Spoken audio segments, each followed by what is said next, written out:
तो नलिन जी जो है वो सीनियर एडिटर की पोजीशन पे रहे द टेलीग्राफ में, स्टेट्समैन में।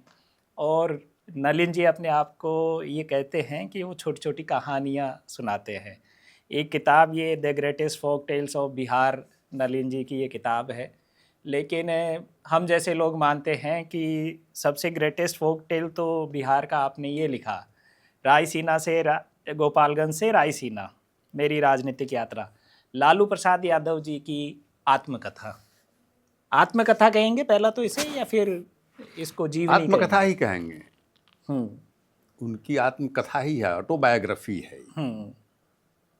तो देखिए, ये लालू प्रसाद जी से मेरी जो जान पहचान हुई वो 80 के दशक के अंत में, और 90 में तो मुख्यमंत्री बन गए। उसी कालक्रम में मैं भी जर्नलिस्ट बन गया था। तो एक जर्नलिस्ट और पॉलिटिकल पर्सनालिटी के बीच में जो संबंध होना चाहिए था, संबंध तो ऐसे ही बनना शुरू किया बेसिकली। लेकिन वो भोजपुरी भाषी थे, मैं भी उस रूट से आता था। एक आपको भाषाई समीपता कहिए। और जहाँ तक विचारों का सवाल है तो उस समय बाबरी मस्जिद गिरा था, आपको याद होगा 1992 में, हिंदुत्व का राइज हो रहा था। उसमें ये यंग लालू प्रसाद जो थे, एक इस हिंदुत्व या सामंतवादी ताकतों के खिलाफ में एक मुखर आवाज थे। हम लोग तुरंत यूनिवर्सिटी से निकल करके आए थे। तो इनको भी चाहिए, यंग लोग जो पुराने लोग थे जर्नलिज्म में, वो कांग्रेस या उस तरह के लोग थे जिनका ऑलरेडी उनका बना हुआ था, एक तरीका बना हुआ था। हम लोग भी नए थे, ये भी एक तरह से इनका अपने को स्थापित करना चाहते थे। तो वो उनका जो तेवर था, जिसके एलिमेंट में सेक्युलरिज्म था, जिसके एलिमेंट में सोशल जस्टिस था, और बहुत मुखरता के साथ था, और बहुत दबंगई के साथ था। उस सेंस में काउंटर दबंगई कह सकते हैं आप, लालू यादव जो पैदा हुए। तो ऑब्वियसली हम लोग उसमें प्रभावित हुए इनसे, और ये बहुत सहजता से। उसमें बहुत लोग कटे, ग्रुप बना, बहुत लोग हिंदुत्व के फोर्सेस को ज्वाइन कर उसके स्पोक्समैन बनने लगे। सामंती जो मंडल कमीशन के विरुद्ध जो अपर कास्ट के जो लोग थे, लालू यादव पर जो लांछना लगाना शुरू किए। कुछ तो ऐसे लोग रह गए जो कि बहुत सारे लोग उसमें चले गए, लेकिन जो तरक्की पसंद विद्यार्थी थे, जो स्टूडेंट्स आए थे, जो कॉन्स्टिट्यूशन में विश्वास करते थे, उसको लगता था कि नहीं, ये माइनॉरिटीज के लिए या आदमी खड़ा हो सकता है, इसका आइडियोलॉजी खड़ा हो सकता है, दलितों के लिए, डिप्राइव्ड मार्जिनलाइज्ड सेक्शन के लिए। तो ये बात जो थी, हमारे संविधान में ही बात है कि आपको, अगर आप हिंदुस्तानी हैं, हिंदुस्तान संविधान को मानते हैं, तो सोशलिस्ट और सेकुलर होना जो आपका ऑप्शन नहीं है, आपको होना ही है। अदरवाइज आप इंडियन नहीं हो सकते हैं, आप संविधान को नहीं मान सकते हैं।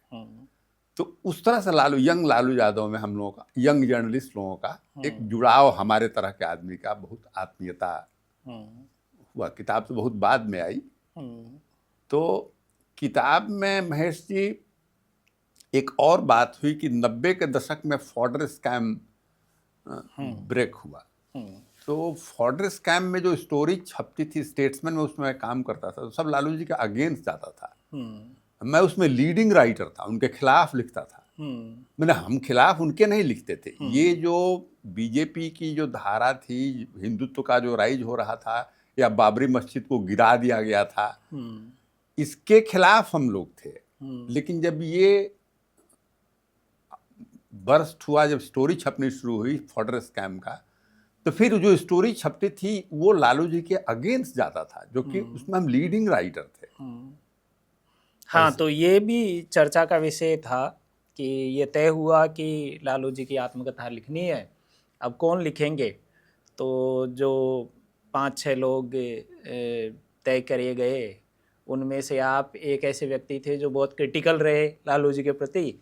और वो क्या किस्सा है, मतलब आपको वो लगा किस्सा है कि देखिए, 97-98 तक तो, क्योंकि इतनी वाजपेयी जी की सरकार बन गई थी, हिंदुत्व आडवाणी जी के एरा में आपको याद होगा काफ़ी उग्र लोग थे ये लोग।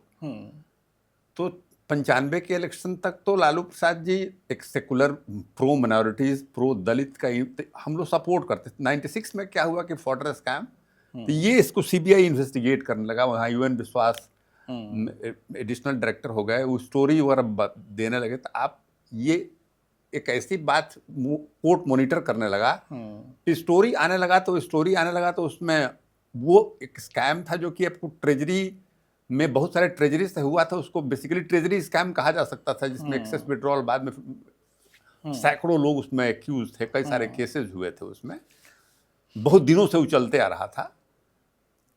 लेकिन जो स्टोरी जो छपता था ना, तो उसमें लालू प्रसाद जी चार्जशीटेड हो गए, जेल गए, तो ये स्टोरी छपेगा ना, तो ऑब्वियसली वो लालू जी के लोकप्रियता को कम करता था स्टोरी, और जो वो बीजेपी को कहीं ना कहीं से इनके एंटी फोर्सेस को मदद करता है कि भ्रष्ट है लालू प्रसाद। स्टोरी छपती थी तो स्टोरी तो छपनी थी, चूंकि फीड हो रहा था सीबीआई से, सारे जगहों से, अखबार के अपने तरीके होते हैं। तो उसमें हुआ क्या कि जब नीतीश कुमार जी फिर 2005 में मुख्यमंत्री बन गए, और इनिशियल स्टेज में उन्होंने अच्छा काम किया। नीतीश कुमार जी ने एक जो काम बाकी थे, तो उन्होंने काम किया अपना, रोड के क्षेत्र में, बिजली के क्षेत्र में, उसमें, या दलितों, महादलितों और अति पिछड़ों के लिए उन्होंने काम किया।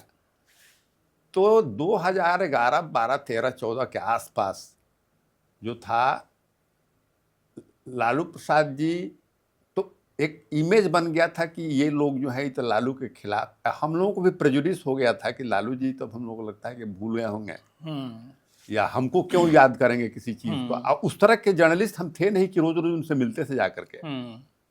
तो जेल में चले गए, तो कुछ पदाधिकारियों ने, कुछ लोगों ने, पब्लिशर सब, रूपा, हार्पर कोलिन्स, सब की लालू जी पर, क्योंकि पॉपुलर लीडर तो थे, और उनके पॉपुलैरिटी को कभी हम लोगों ने डिमीन नहीं किया, हमारे तरह का आदमी तो नहीं किया, जानता था कि ये सामाजिक, वो एक अलग पक्ष था, सोशल जस्टिस, अभी स्कैम हो गया था। तो हम पंजाब में उसमें 2017 के आसपास की कहानी हम पंजाब में पढ़ाते थे यूनिवर्सिटी में, तब तक वो किताब हमारा सबमिट हो गया था, फोक टेल्स जो किताब थी। तो इनके पास एक सुधीर कुमार जी IAS अफसर थे, जो कि आपको रेलवे में, जब लालू जी मिनिस्टर थे तो उसमें ये सेक्रेटरी थे मिनिस्ट्री ऑफ रेलवे में, लालू जी के वो SD थे। तो उन्होंने अप्रोच करना शुरू किया, तो वो जो पैनल लेके गए होंगे लालू जी के पास कि भाई ये लिखेंगे, तो बहुत लोगों का नाम लेना ठीक नहीं होगा जी, लेकिन लालू जी ने खुद चुनाव किया कि नलिन वर्मा लिखेंगे।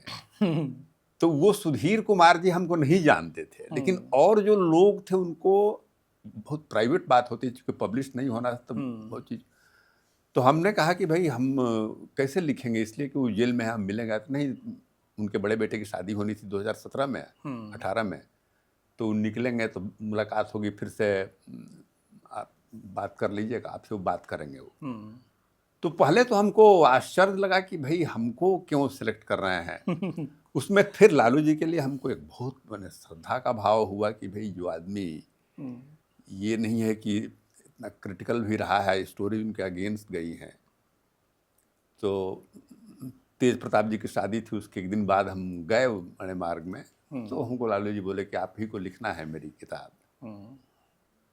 तो हमको भी एक मौका लगा, हम जर्नलिस्ट हैं, बायोग्राफर हैं, राइटर हैं, कि भाई देश का इतना अजीम बड़ा नेता बोल रहा है अपना बायोग्राफी लिखने के लिए, तो मेरे लिए अपॉर्चुनिटी है। मैंने कहा कि आपके साथ मैं रहूँगा और ज़्यादा से ज़्यादा समय गुजारूंगा, आपका सुनूंगा। तो उन्होंने काफ़ी समय दिया, अपने दिल से उन्होंने हर चीज़, काफ़ी लिबर्टी दिया उन्होंने। ये नहीं कि आप लिख के देख रहे हैं बार बार कि कहाँ लिख रहा है क्या। एक बार जब वो कमिट कर दिए तो बहुत लंबी बातें की, हमने टेप भी किया उनका, फिर अस्पताल में गए, फिर बाद में जेल चले गए। तो जेल में हम जाते थे पास लेकर के मिलने के लिए उनसे। तो इस तरह से ये किताब सामने आई। जब किताब सामने आई तो काफ़ी हिट किताब, बहुत लोगों ने इसको पढ़ा, सराहा, तो हमको भी खुशी हुई कि चलो को ऑथर इस किताब के हैं, इतने बड़े पर्सनालिटी का। बहुत सारे लोगों का बायोग्राफी तो छपा। इसका फाइनल ड्राफ्ट आपने लालू जी को जेल में सुनाया? फाइनल वो कि बोलते थे पहले, और फिर स्टोरी का तो स्ट्रक्चर होता है, आप जानते हैं उसको, तो बोलने के भाषा में तो आप उसको चैप्टराइजेशन करते हैं, उसमें लैंग्वेज लिखते हैं, हम इंग्लिश में लिखते हैं, तो किताब को लिखते थे। लेकिन लालू जी को इतना मेरे ऊपर विश्वास था कि हम लिख देते थे तो फिर दोबारा वो सुनते नहीं थे उसको। अच्छा। जो हमने लिख दिया, ठीक है आप जाइए अपना। तो एक होता है कि भाई चलो कोई किसी को आपने इंगेज कर लिया और रात दिन उसके पीछे लगे हुए हैं, कहा। लेकिन लालू जी उस तरह का आदमी, बहुत उदार दिल के आदमी है। एक बार आपको विश्वास कर गए तो वो बोले, उसके बाद से कैसा चैप्टर, क्या हेडिंग होगा, क्या आप लिख रहे हैं, हाँ, उसमें कोई ऐसी बात हमसे तब होती कि उन जो बोले हैं, जो हर आदमी को राइट है कि जिस तरह से अपनी स्टोरी को चाहे उस तरह से बोले अपने बायोग्राफी में, तो उसको उनका ट्रस्ट कहिए, अपना स्किल कहिए, जिस तरह से वो चाहते थे वो किताब उस तरह से आई, उनकी स्टोरी है। तो जब ये किताब आई नलिन जी,